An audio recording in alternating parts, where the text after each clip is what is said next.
Yes, proposed dividend. Hello students, good morning.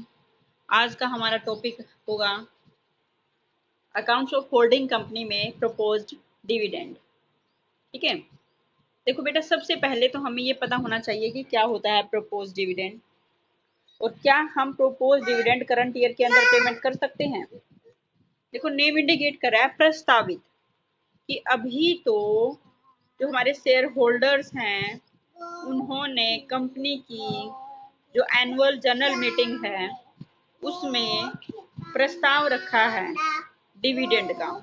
ठीक है, तो ये प्रस्तावित डिविडेंड है और ये हमेशा जब कंपनी की जनरल मीटिंग में डिक्लेयर हो जाएगा कि हाँ ये डिविडेंड देना है तो ही देंगे, अदरवाइज प्रोपोज डिविडेंड नहीं दिया जाएगा। ठीक है, तो ऑब्वियस है।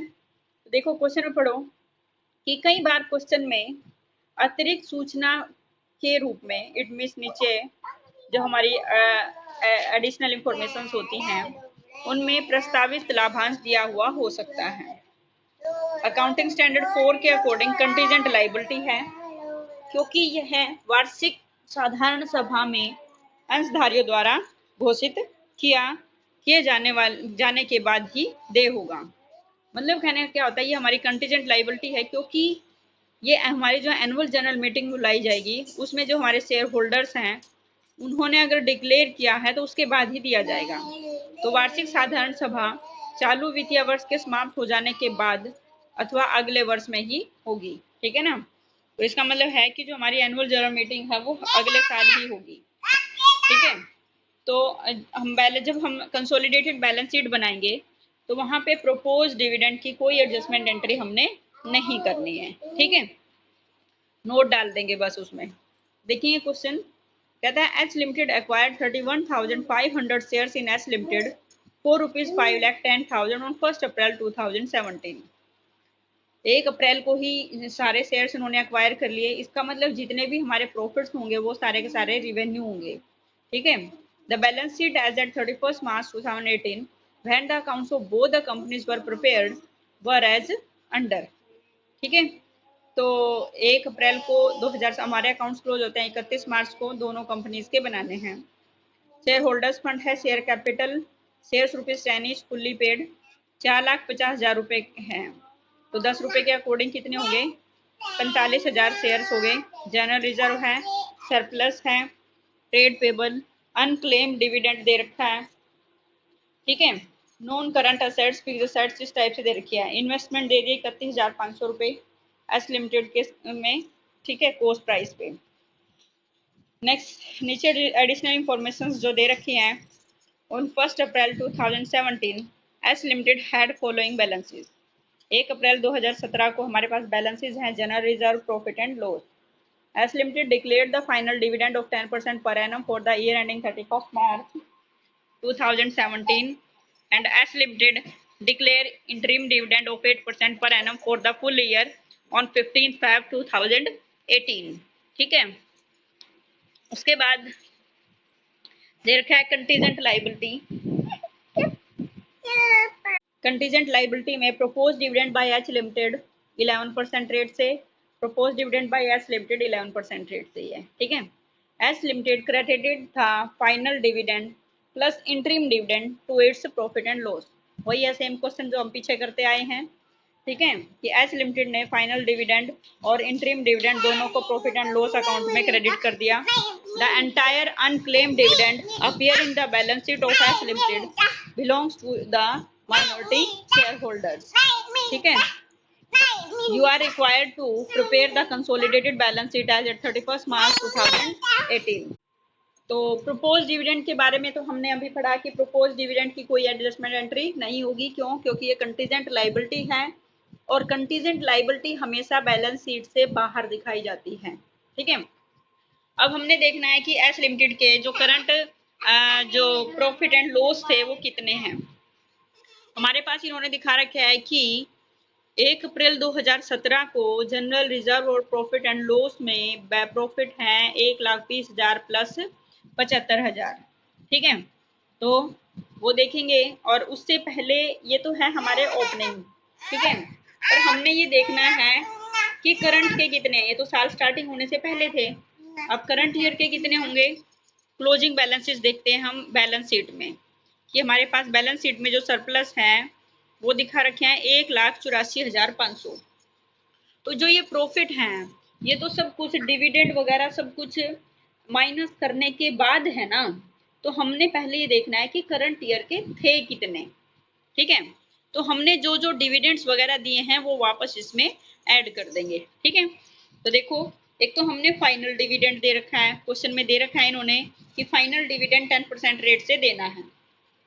प्रॉफिट्स हैं कितने, कैपिटल है कितने टोटल 4,50,000, उसका 10% रेट से फाइनल डिविडेंड। क्लियर, क्वेश्चन में दे रखा है ना। उसका है इंटरिम डिविडेंड है 8% रेट से, कितना बन जाएगा, वही 4,04,000 का 8% निकालोगे आप 36,000 हो गया।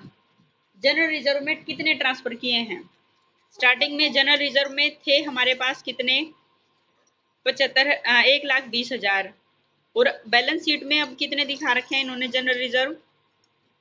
बैलेंस शीट में जो हमारे पास जनरल रिजर्व है वो है 2,25,000। इसका मतलब जो डिफरेंस रहा 2,25,000 में से हम 1,20,000 माइनस कर देंगे तो ये बाकी जो बच गए हमारे हमने करंट ईयर में जनरल रिजर्व में ट्रांसफर किए हैं, ठीक है। तो ये हो गया हमारा overall, it means current year के टोटल प्रॉफिट्स हमारे हो गए कितने 3,70,000 थे, ठीक है। उसमें से हमने ओपनिंग बैलेंस माइनस कर दिया, कितना है हमारे पास प्रॉफिट्स का ओपनिंग बैलेंस, जो कि नीचे एडजस्टमेंट में दे रखा है 75,000 रुपए, है ना, ठीक। तो हमारे करंट ईयर के जो प्रॉफिट्स हैं वो कितने आ गए टोटल 2,95,500, ठीक है। अब इन करंट ईयर के जो प्रॉफिट्स हैं इनमें से हम क्या करेंगे, अब हमने ये देखना है कि एस लिमिटेड का एक्चुअल शेयर क्या है। तो इसमें से सबसे पहले हमने कल भी पढ़ा था इंटरिम डिविडेंड है, तो सबसे पहले हम एस लिमिटेड और एच लिमिटेड के प्रॉफिट में से माइनस करेंगे। तो अब ये टोटल प्रॉफिट है 2,95,500, इसमें से टोटल इंटरिम डिविडेंड जो हमारे बने हैं कितने 36,000 रुपये, वो माइनस कर दिए। फिर बाकी जो बचे प्रॉफिट्स हैं उनमें से क्या करेंगे, एस लिमिटेड का शेयर निकाल देंगे, ठीक है। तो एस लिमिटेड का शेयर कितना बनता है, टोटल शेयर थे 45,000, उसमें से 31,500 शेयर्स ले लिए, ठीक है। तो ये बन गया हमारे कितने 70% शेयर्स बन गए, ठीक है। तो 70% शेयर्स निकाल देंगे प्रॉफिट्स में से, ठीक है। फिर अब हम निकालेंगे कि डिविडेंड कितना रिसीव्ड हुआ है एच लिमिटेड को। टोटल हमारे पास डिविडेंड था, ऊपर निकाला हमने कि फाइनल डिविडेंड टोटल थे 45,000, उनमें से एच लिमिटेड का कितना शेयर है, ठीक है। और क्वेश्चन में लिख दिया इन्होंने कि एच लिमिटेड ने ये जो फाइनल डिविडेंड है और इंटरिम डिविडेंड है अपने प्रॉफिट्स में ऑलरेडी ऐड कर लिए हैं, क्रेडिट कर लिए हैं। तो हमने देखा था कि ये दोबारा से पहले हम देखेंगे शेयर कितना है टोटल इंटरिम डिविडेंड में से भी और फाइनल डिविडेंड में से भी, तो उनको फिर हम प्रॉफिट्स में से माइनस करेंगे, ठीक है, तो एक्चुअल जितने भी प्रॉफिट्स हैं। तो देखो एच लिमिटेड का जो शेयर है 45,000 गुना में 70/100, ये हो गया 31,500। It will be deducted from profit and loss of H limited, ठीक है ना, कि होल्डिंग कंपनी के प्रॉफिट एंड लॉस में से डिडक्ट किया जाएगा, and also from shares in H limited while calculating cost of control, ठीक है ना। तो हमने अभी कैपिटल प्रॉफिट निकालने हैं, तो कैपिटल प्रॉफिट निकालने के लिए 1 अप्रैल 2017 को कितने प्रॉफिट थे प्लस प्रॉफिट एंड लॉस में कितने, क्योंकि टोटल हमारे 1,20,000 थे, तो जितने भी थे प्रॉफिट एंड लॉस में 75,000 रुपये थे, उसमें से हमने फाइनल डिविडेंड डिक्लेयर कर दिया 45,000 का, रह गया हमारे कितने 30,000, ठीक है। उसमें से क्वेश्चन में हमें दे रखा है इन्होंने शेयर इशू एक्सपेंसेस दे रखे हैं, देखो नीचे current and non current assets में शेयर इशू एक्सपेंसेस दे रखे हैं 5,500 रुपये, ठीक है। ये शेयर से रिलेटेड है, तो ऑब्वियस सी बात है कि हम इसको कहाँ से माइनस करेंगे, कैपिटल प्रॉफिट्स में से माइनस करेंगे। ये पॉइंट नया है, इसको टिक मार्क करें, ठीक है। तो ये हमारे एक्चुअल जो प्रॉफिट्स आ गए बिफोर एक्विजिशन, टोटल कितने आ गए 1,44,500, ठीक है। अब बेटा हम वही सेम गुडविल या कैपिटल रिजर्व कैलकुलेट करेंगे। ठीक है, तो एस लिमिटेड का शेयर कितना है वो निकालेंगे। ठीक है, तो एच लिमिटेड का share balance of S limited after deduction of dividend received out of pre acquisition profits. Total हमारे पास कितने हैं एस लिमिटेड के? कैपिटल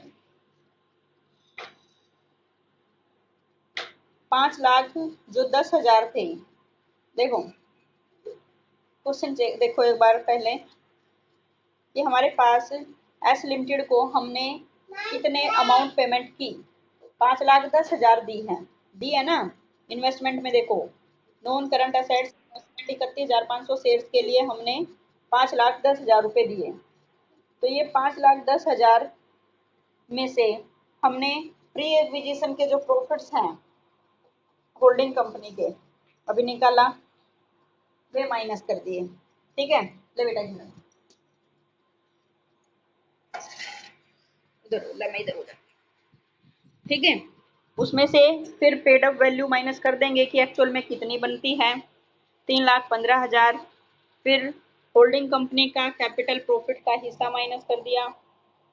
ठीक है, तो फिर ये आ गए हमारे, यहाँ से कैलकुलेशन करके हमारे पास आ जाती है गुडविल। ठीक है, फिर हम निकालेंगे माइनॉरिटी इंटरेस्ट, सेम पॉइंट बिल्कुल जैसे पीछे करते आए। पेड अप वैल्यू में शेयर, रिजर्व में शेयर, प्रॉफिट एंड लॉस में शेयर। ठीक है, फिर वो जो शेयर इस एक्सपेंसेस थे हमारे वो माइनस कर देंगे उनका शेयर। ठीक है ना, तो ये आ गई हमारे पास माइनॉरिटी इंटरेस्ट। ठीक है, बैलेंस शीट बना देंगे। Share capital only holding company, reserve and surplus में सेकंड वर्किंग नोट चेक करो क्या क्या है कि स्टार्ट होल्डिंग कंपनी के रिजर्व सरप्लस 750, प्रॉफिट लॉस थे 447, उसमें से इंटरिम डिविडेंड माइनस कर दिया।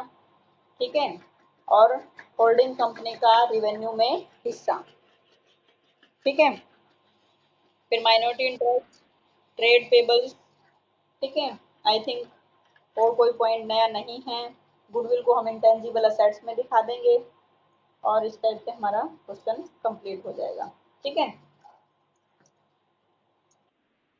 नेक्स्ट क्वेश्चन देखें।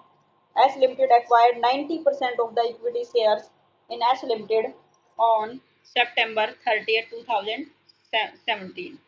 ठीक है, 30 सितंबर 2017 को 90% शेयर एक्वायर किए। कितनी कॉस्ट पे? 6 लाख पे। No balance sheet was prepared on the date of acquisition. Date of acquisition को कोई बैलेंस शीट प्रिपेयर नहीं की गई। Balance sheet of S limited as on 31 March 2017 आपको बनानी है, और 17 और 18 दो दो बनानी है। 31 मार्च 2018 को भी बनानी है और 31 मार्च 2017 की भी। सॉरी, क्या दे रखा है इन्होंने? The balance sheet of S limited as at 31 March, मतलब 17 और 18 की दो बैलेंस शीट दे रखी है इन्होंने। ठीक है, होल्डिंग कंपनी की